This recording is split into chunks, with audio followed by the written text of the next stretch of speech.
एक लालची व्यापारी ने अजगरों के राजा को फंसाने के लिए पूरी तरह उतारी हुई बकरी को चारे के रूप में रखा। लेकिन सांपों का राजा समझदार था।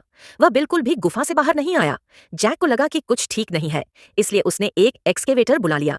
लेकिन मजदूर ने मौका देखा और ज्यादा पैसों की मांग कर दी। यह सुनकर जैक के अंदर एक काला दबाव सा उठने लगा, लेकिन उसने खुद को संभाला और पैसों की एक गड्डी उनकी तरफ फेंक दी। खुदाई अभी ठीक से शुरू भी नहीं हुई थी कि उन्हें एक ताबूत मिल गया। अचानक एक जहरीला सांप बाहर निकला और एक मजदूर को काट लिया। वह आदमी तुरंत गिर पड़ा। कुछ ही सेकंड में दर्जनों सांप उस पर चढ़ गए और उसके पूरे शरीर को ढक लिया। जब वह आखिरकार रेंगते हुए बाहर निकला तो उसका शरीर काटने के निशानों से भरा हुआ था।